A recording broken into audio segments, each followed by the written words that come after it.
So we're back on this old Mercedes. See where the temperature is climbing? That is where the thermal fan clutch was basically kicked in one-to-one with the engine.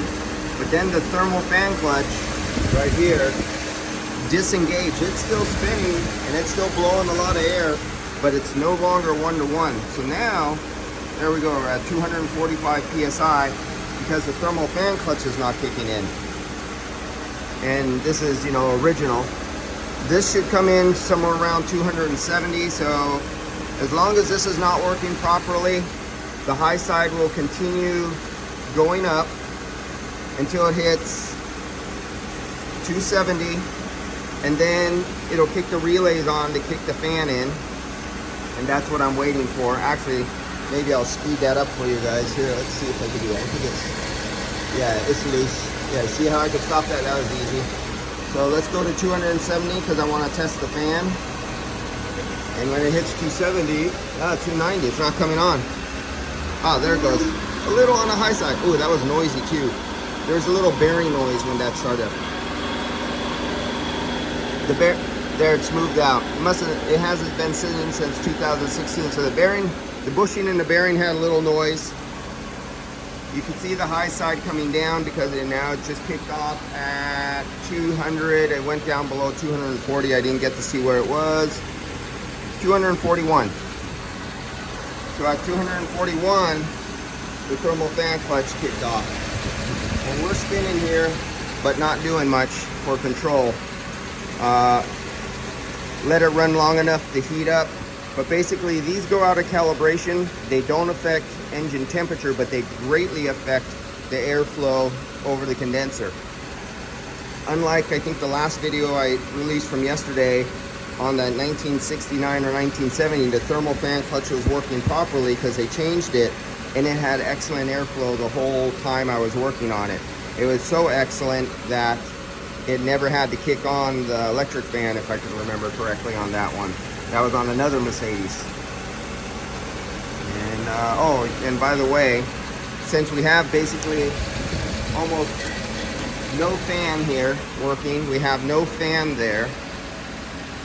Yeah, I would see a high side pressure on a vehicle when you're doing the shake a can kind of thing, trying to top off, and you were told in the factory manual that it's supposed to be a certain pressure and you're charged by a certain pressure.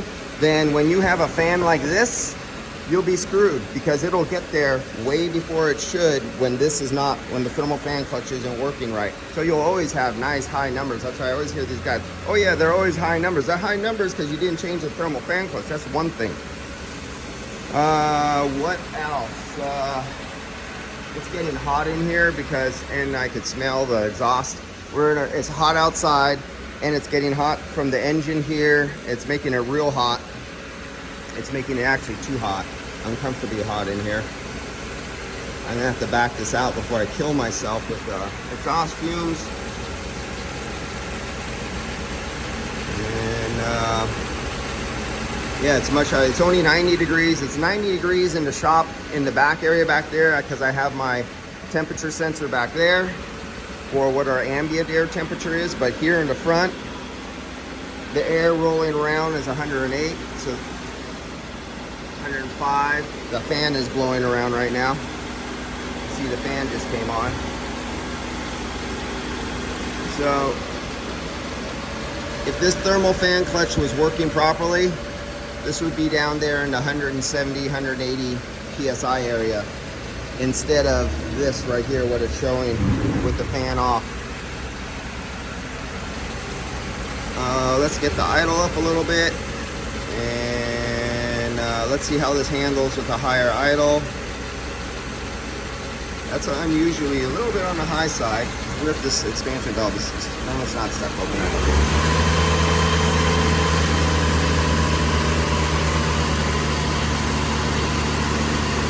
That high side pressure is too high.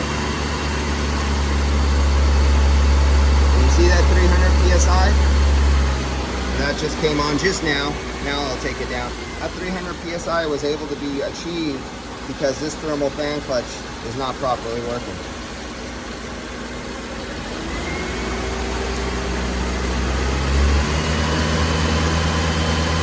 There we go. Our expansion valve is starting to do something.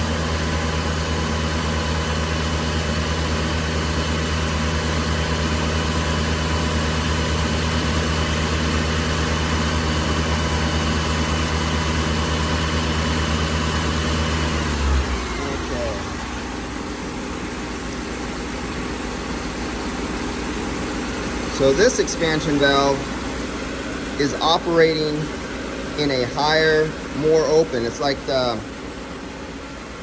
pintle that moves up and down, and the diaphragm is not pulling it down enough.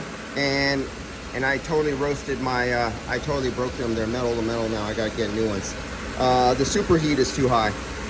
I don't even have to hook up to tell you that right now, because I've done too many of these, and that is not right for this vehicle.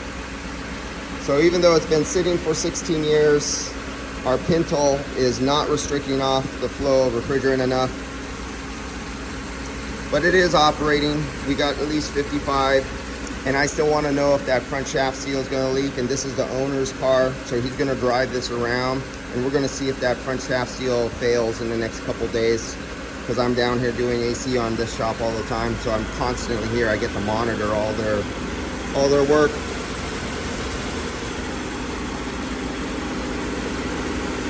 Yep, that's not like the other one I did. The other Mercedes, that 1969, 1970, from what I posted yesterday, was getting down to 40 degrees Fahrenheit, and that was sitting out in the sun with a roasting interior.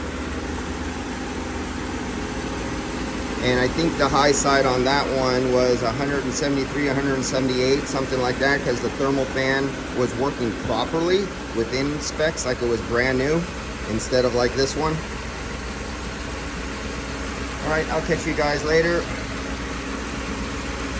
And the new owner of this car, which is the owner of this shop, we're gonna look for more leaks over the next couple days. This is the best guinea pig. This is where they get to drive it around, and you get to find all the leaks by me coming back and monitoring it a few times before I say what exactly needs to be changed.